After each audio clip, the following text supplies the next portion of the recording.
नमस्कार मंडळी, आपल्या चॅनलमध्ये तुमचं मनापासून स्वागत आहे. आजच्या व्हिडिओमध्ये आपण पाहणार आहोत आमच्या आईच्या हस्ते केलेलं वैभवलक्ष्मी मातेचं उद्यापन, ओटी भरण्याची पद्धत आणि प्रसादासाठी बनवलेली स्वादिष्ट साबुदाणा खीर. तर व्हिडिओ शेवटपर्यंत नक्की पहा.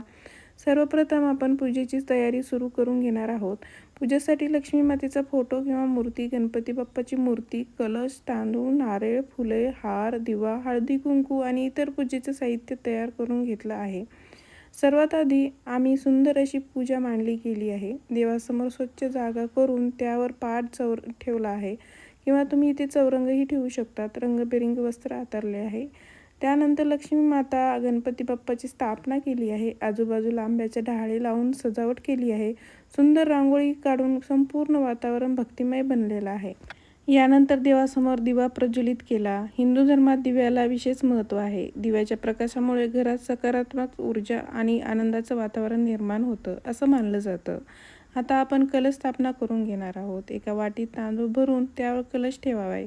कलशामध्ये पवित्र पाणी भरलं आणि आंब्याची पाने ठेवून स्थापना केली आहे. तसेच एका रुपयाची नाणी ठेवून पूजा पूर्ण केली. सर्व तयारी झाल्यानंतर लक्ष्मी माता, गणपती बाप्पा आणि इतर देवतांना हळदी कुंकू वाहिले, फुले अर्पण केली आणि मनभावी प्रार्थना केली. घरात सुख, समृद्धी आणि भरभराटी नांदो अशीच प्रार्थना केली. थोड्या वेळाने माझी आई आली आणि वैभवलक्ष्मी मातेचे विधीपूर्वक पूजा करून गेली. देवीला हार अर्पण केला, फुले वाहिले आणि यानंतर आला सर्वात महत्त्वाचा भाग म्हणजे ओटी भरणे. देवीसमोर सुंदर साडी ठेवली. त्यासोबत नारळ, तांदूळ, हळदी कुंकू, बांगड्या, गजरा आणि इतर सौभाग्याचे साहित्य ठेवलं.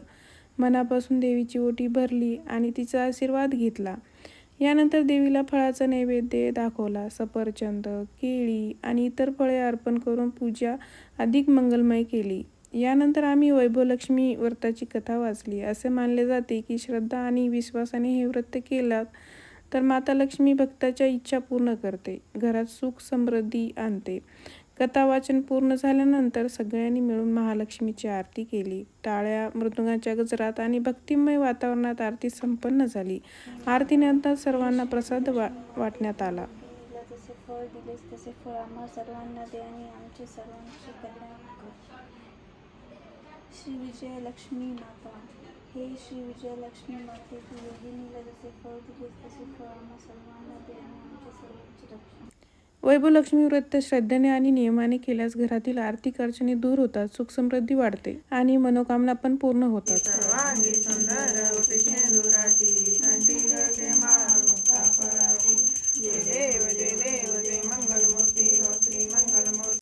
समुद्रमंथनाच्या वेळी महालक्ष्मी प्रगट झाल्याची कथा पुराणामध्ये सांगितली जाते. देवी लक्ष्मीची 8 स्वरूप आहेत, ज्यांना अष्टलक्ष्मी असे म्हणतात. या 8 स्वरूपामधून धन, धान्य, संतती, विजय, ज्ञान आणि धैर्य याचे आशीर्वाद मिळतात असे मानले जाते.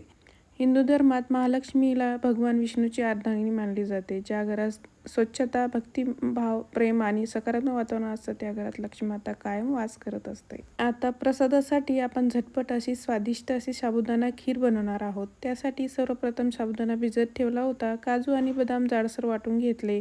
एका पातेल्यात पाणी गरम करून त्यामध्ये वाटलेले काजू बदाम टाकले. मिश्रण चांगलं उकळू दिलं आणि त्यानंतर भिजवलेला साबुदाणा घालायचा त्यामध्ये. आता हे मिश्रण सतत हलवत ठेवायचे. त्यामध्ये थोडीशी वेलची पावडर टाकायची आहे, ज्यामुळे खीरीला सुंदर सुगंध येतो. नंतर आवश्यकतेनुसार दूध आणि साखर घालून सर्व साहित्य छान एकजीव करून घ्यायचे आपल्याला. काही मिनिटातच आपली स्वादिष्ट आणि पौष्टिक साबुदाणा खीर तयार झालेली आहे. संध्याकाळी 5 वाजता व्रतासाठी आलेल्या महिलांची ओटी भरली. त्यांना हळदी कुंकू लावून आदरपूर्वक प्रसाद दिला. त्यानंतर सर्वांनी मिळून जेवणाचा आस्वाद घेतला. आमच्या घरी वैभवलक्ष्मी मातेचं व्रत पूजा अतिशय आनंदात भक्तिभावाने संपन्न झाली.